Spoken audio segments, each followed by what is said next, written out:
Q&A Sahib Rumaiso bersama Ustaz Muhammad Abduh Twasikal. Alhamdulillah, salatu wassalamu ala rasulillah wa ala alihi wa sahbihi wasallam. Dari Koko Handoko, grup WA Sahib Rumaiso. Dulu saya pernah diajarkan bahwasannya salah satu syarat air untuk bersuci itu tidak boleh kurang dari 2 kulah. Persamaan untuk 2 kulah itu sama dengan berapa liter, Ustaz? Lalu saat berwudu saya menggunakan gayung, dan saat hendak mengambil airnya, terkadang ada tetesan air yang masuk ke dalam bejana. Kalau kayak gini bagaimana hukumnya, Ustadz? Apakah masih dapat digunakan bersuci? Ada beberapa penjelasan dari pertanyaan ini ya. Pertama, apa itu air 2 kullah? Kita perhatikan hadisnya dulu dari Abdullah bin Umar radhiyallahu anhuma bahwa Rasulullah shallallahu alaihi wasallam bersabda, "Idza kana al-ma'u kullataini lam yahmilil khabath." Jika banyaknya air telah mencapai 2 kullah, maka ia tidak mungkin yahmilil khabath, tidak mungkin mengandung najis. Syekh Profesor Dr. Muhammad Az-Zuhaili mengatakan bahwa 2 kullah itu sekitar 200 kg air, atau di sini kita samakan dengan 200 liter.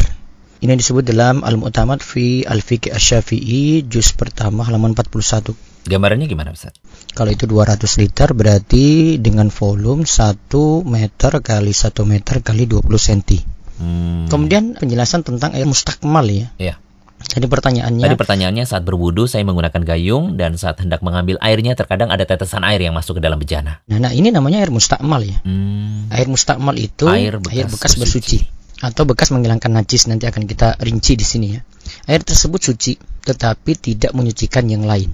Tentang masalah air mustakmal ini dibicarakan dalam hadis la yaktasil ahadukum fil ma'i daim wa huwa junubun. Janganlah salah seorang di antara kalian mandi di air tergenang sedangkan ia dalam keadaan junub. Hadis riwayat Muslim dari Abu Hurairah radhiyallahu anhu.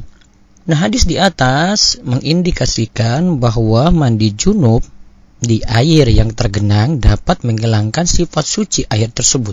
Sebab apabila tidak seperti itu, tentu mandi di sana tidak akan dilarang. Tapi kalau mandinya pakai gayung gimana, Ustaz? Nah, sementara apabila mandinya dengan cara diambil airnya, itu diperbolehkan. Jadi diambil pakai ciduk gitu ya.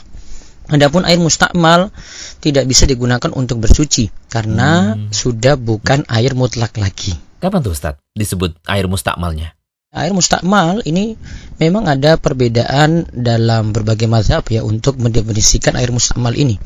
Saya ambil dari mazhab Syafi'i saja ya. Air mustakmal itu air yang sedikit bekas dari bersuci yang wajib ya, biasa seperti untuk mengusap atau membasuh pertama kali ya, atau untuk menghilangkan najis dari badan atau pakaian.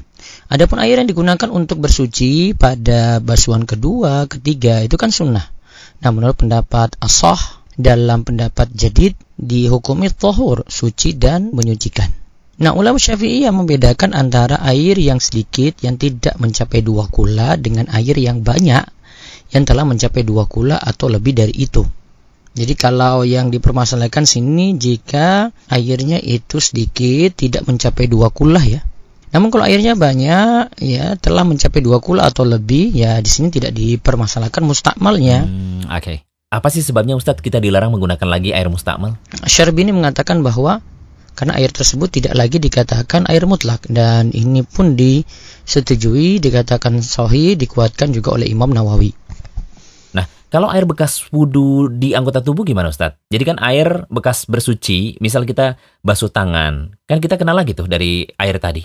Apa ini disebut mustakmal juga, Ustadz? Berarti nggak boleh digosok berkali-kali dong ya, Ustadz? Nah, di sini ada penjelasan, air yang berada di satu anggota tubuh lalu mengalir ke bagian lain di anggota tubuh yang sama tidak disebut mustakmal. Oh. Jadi air yang digunakan untuk basuh tangan kena lagi basuhan lagi dari air yang bekas tadi tidak masalah, itu tidak disebut mustakmal. Oh, tidak disebut mustakmal. Imam Al-Hisni dalam Kifayatul Akhyar itu katakan bahwa air yang terpisah dari anggota tubuh junub ke anggota tubuh lain, nah itu yang disebut mustakmal.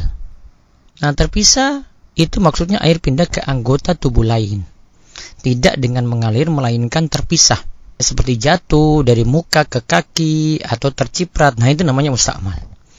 Namun Imam Al-Juwani membedakan antara sengaja atau tidak sengaja. Jika ia sengaja menada air basuhan kepala dengan kaki, maka air yang di kaki itu mustakmal. Jika tidak sengaja seperti cipratan dengan sendirinya, itu tidak disebut mustakmal. Nah, ini mungkin rincian yang bagus dari Imam Al-Juwani. Terus tadi pertanyaan, saat hendak mengambil airnya, terkadang ada tetesan air yang masuk ke dalam bejana. Itu gimana? Kalau dilihat dari pendapat Imam Al-Juwani, kalau itu tidak sengaja berarti tidaklah masalah. Ini jika memakai pendapat Imam Al-Juwani. Ini disebut dalam Kifayatul Akhyar tadi ya. Ya, tayyib Ustaz. Masya Allah. Lengkap sekali jawabannya Ustaz. Nah, ini pembahasan air mustakmal. Mudah-mudahan jadi ilmu yang manfaat. Allah ya barik fiik. Amin. Demikian Q&A Sahib Rumaiso. Kirimkan pertanyaan seputar fikih ke rumaiso.com. Pertanyaan kamu akan dijawab langsung oleh Ustadz Muhammad Abduh Twasikal dalam Q&A berikutnya. Insya Allah.